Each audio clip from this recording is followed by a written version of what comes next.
だけど今はもう究極下手したら転職しないと給料が上がっていかない、転職しなきゃ損するみたいなんですよ。下手したらだから金銭報酬は重要じゃなくなる、そういう選択が問われるんじゃないかなと。こんにちは、まんじです。このチャンネルでは今の時代に通用する組織づくり、育成術など役に立つ内容をお話ししています。ぜひチャンネル登録をよろしくお願いいたします。本日もお願いします。はい、お願いします。今日、森社長にちょっとお伺いしたいのがですね、最近どの会社でも離職率が上がってる話を聞くんですよ。これって景気だけの影響じゃなさそうな気もしていて、その辺森社長の考えをお聞かせいただきたいなと思っているんですが、どうでしょうか？そりゃそうっすよね。そりゃそう時代が変わってきてるんで、はい、じゃあどういうふうに変わってきてるかっていうと、昔は時間軸も長期で、報酬とか安定とか考えたら長期で考えて、一つのいい会社に、要は大きい会社とかに就職する方が、要はプラスだと、メリットがあったからなだけですよね。今はそうではないくなってきてるっていうだけの話だし、情報化社会になって、いろんな情報が手に入るじゃないですか。そうですね。退職のハードルもだいぶ低くなってますよね。ああ、なるほど。それは当然のことじゃないですかね。なるほど。他に会社的な要因とかで言うと何かありますか？昔みたいにちょっと会社が微妙でも、微妙なのがわからないから辞めれない辞めないとかあったと思うんですけど、結構やっぱ比較ができるようになったし、なのでやっぱり会社的要因としては会社自体のその未来がやっぱり明るくない、なんだか伸びないだろうとか、なんなら潰れるんじゃないかとか、そういうところが要因となることも多いと思いますし、あとはシンプルにやっぱり給料が低いとか、やりがいがない、会社で働く意味とか意義が見出せない、こういう系統はやっぱり会社的にはちょっと要因があると思いますけど。なるほど。逆に今度はそうですね、当事者というか離職する本人の要因としては何か考えられるところって？このさっき言ったと2つですよね。1つはやっぱり情報化社会。要はね、じゃあ YouTube だ、TikTok だ、X だ、なんだかんだっていろんな情報がもう分かるようになっちゃったんで、今働いてる会社の給料これで、こ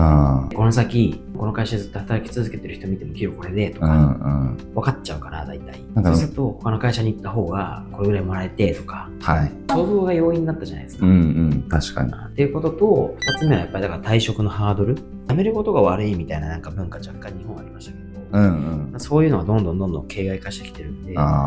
別に辞めることが悪じゃないし、悪いことじゃないみたいなところで、気軽に退職できるようになってきてると思いますけどね。確かにそうですね。情報化社会でいうと、最近給料比較サイトとか、在職してる人とか離職した人がそこの会社の口コミをかけるみたいな、そういうのも僕も見ますしね。そういうので結構心理的に揺さぶられたりはしますね。確かに。他には何か別の要因としてこういうのもあるよねみたいなって何かありますかね？何ですかね。なんかあります？僕がなんか思ってるのは心理的安全性の欠如みたいな、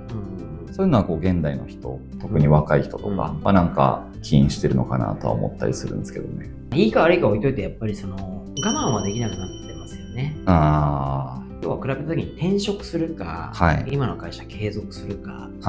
どっちの方が心理的安全性があるかって言った時に、例えば今の職場が心理的安全性が低いなと思ったとしても、転職することの方が自分の心理的にはハードルが高かったっていうのがもしかしたら昔。だけど今は転職ということに対しての心理的安全性と、今の会社を継続していくことによって、阻害されてると感じている心理的安全性でいうと、転職することの心理的安全性の方が増したみたいな、ただそれだけだと思いますけどね。昔と今じゃ状況的にはちょっと逆になってる。要は例えばこうなったのがこうなってきてみたいな、ただそれだけですよね。なるほど。ありがとうございます。あとこれもよく森社長にもお伝えしてるんですけど、成長機会の欠如。これはね、いつも思う通り成長機会与えられるもんじゃなくて自分で取りに行くのかなと思うんですけどその考え方としては時間軸が変わったんで、まさにさっきのこの話なんですけど、昔はやっぱり成長機会長期で考えられるというか自然とそうなってた、今やっぱ少しでも早く成長を求めるというか、実感を求めるみたいな感じなんで、そうですね、短期でそれを求めるようになっていく人が増えたからそういう文言が走る気もしますけどね。なるほど、はあ、ありがとうございます。これ僕ちょっと思うんですけど、目的や価値観の不一致、ここは対会社とですね、これもなんか要因の一つなんじゃないかなとは考えてるんですけど。それも選べるようになってからですよね。だって選べない時に目的や価値観の不一致だからやめますとかってできないじゃないですか。まあ確かに。例えばじゃあ仮にですけど、どっかの地方で、その地方の産業としてはこれしかないんだと、産業が限られちゃった時に、選んでも3つぐらいだった時に、ね、そもそも目的や価値観の不一致でやめますができないじゃないですか。だって限られてるから。そんなことでやめる理由にならないわけですよね。選択肢がたくさんあると、そういう選択をできるということになるんで、だから目的や価値観の不一致があるからやめますみたいなことができるようになったってだけの話ですよ。それも同じく昔は報酬とか安定っていうのがやっぱあったけど、やりがいとかリスクを取るっていうのがこっちだったけど、今はそんなハードルが変わってきてるんで、こうなってるみたいな。なるほど。昔はやっぱりね、報酬とか、安定みたいな言葉が優先されてたと思うんですよね。でも今、多分ですけど、若い人からすると、安定ってよくわかんないと思うんですよ。いや、僕もわかんないですね。失うことの方が怖いというか、例えばなんかこう、仕事をしすぎて、プライベートの時間を失うことが嫌だとか、どっちかというと失うことが嫌だ傾向が強いとか、時代的にやっぱ失われた30年とか言いますけど、この間やっぱり経済成長と実態はしてない感じがありますよね。給料とかやっぱ上がってないじゃないですか。でもそれは致し方ないんですよね。経済的に成長してないというか、で昔はね、だからそれが結構あったから、要は経済成長もして給料も上がって、それに比例して上がってってあったから、この会社で働いておけば、ずっと働いておけば勝手に給料が上がる。年功序列で給料が上がっていくんじゃなくて、日本の経済成長とともに会社の経済も成長して給料も成長していくっていう。すごい時代ですね。だけど今はもう究極下手したら転職しないと給料が上がっていかないと、転職しなきゃ損するみたいなんですね。そういうのもあると思うし、あとはやりがいなんて、多分昔はやりがいなんてもう多分なくて、あったとしても自分で見つけるもんで、今はやっぱ選択肢があるから、金銭だけじゃなくてやりがいの報酬みたいな意味合いを求める人も豊かになった証拠ですよ。なるほど。天井が見えちゃってるから、自分の収入の。正社員すら辞めて業務委託とかフリーランスになったりとかする人もやっぱ増えてるような印象ですもんね。選択肢が増えたからですよね。それでも食っていけるし。なるほど。モンシャル的にはこの今の離職が増えてきてるっていう現代においてどういうふうに感じてますか？結論やっぱりもう時代がそういう時代になってるんでしょうがないよねと流れ的には思いますよね。なるほど。かといって自分の会社がバンバン辞めていいかって言われるとなるべく防ぎたいので、それはそれで会社として良い対応というか、そういうのがなるべく減るようにもちろん努力はしますけど、でも一定しょうがないですよね。働いたことによって何を得られるかっていう価値観はもっと余計広がると思うんで、下手したらだから金銭報酬は重要じゃなくなる、ウェイトが変わっていく可能性もあると思うんですよね。なるほど。マズローの欲求みたいなのありますけど、一緒だと思ってて、まず最初人間っていうのは生理的ものを求める、飯が食えるとか、次に安全の欲求みたいな、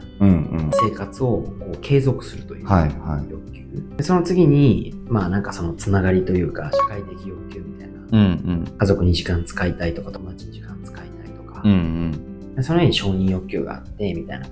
そのマズローの欲求解説がありますけど、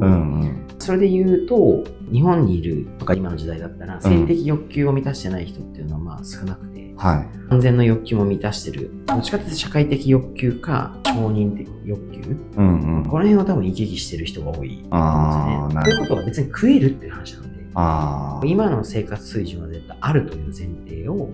多分染みついちゃってると、社会的欲求か承認欲求を満たすものを求めていくと思うんですよ。社会的欲求がある程度満たされてる人は承認欲求が満たされてる職場を選ぶし、また何かあったら社会的欲求を求めるようになるし、この辺の行き来はしばらく続くと思うんですよ。なるほどですね。とにかく食わなきゃいけないから何としてでも仕事をみたいな人は数的にはそんなに多くないと思うので、日本のことを考えると、なんでやっぱりその社会的欲求、承認欲求を満たす、設計するというか考えていかないといけないのかなと。なるほど。でもそういう承認欲求を満たすとか社会的欲求を満たすためにはやっぱり会社と社員が一緒に解決に向けて歩んでいくことが大事なんですかね。そうですね。今までみたいにこういうもんだってある程度パターンを絞りすぎて決めないで、個々の価値観を考えながらパターンをいっぱい用意していって、今まではじゃあ統計的に2パターンぐらいの感覚で会社と従業員ってあったけど、それをなんか20パターン、30パターン、40パターンとかやっぱ用意してなるべくそのニーズに合わせていくことが、広げるんだったら必要になるんじゃないかな。選択肢いろいろあって、本当にそうやって広げていっぱいパターン作って、とにかくいっぱい採用するよと、いっぱい継続させようというところと、ニッチに絞っていって、このパターンの人だけうちは欲しいからとか、そこにフォーカスしていくとか、そういう選択が問われるんじゃないかなと。なるほど。会社も大変ですね、じゃあ。まあでもしょうがないですよね。本来でもそうあるべきかなとも思うんで。なるほど。ありがとうございます。どの会社でも離職が増えているっていうのは時代的に致し方ないことかなと思いますし、逆にそれは時代が進んでるし変わったっていうことだからポジティブに捉えるしかないかなと。あとはやっぱり会社としてどういうふうに今後人を採用継続させていくかっていうのをなるべくバリエーション豊かに考えながら方向性をしっかり決めていくっていうことが大事なんじゃないかなと思います。皆様からいただくいいねやコメントはいつも見ていて励みになります。この動画が気に入ったらぜひいいねやコメントをお願いいたします。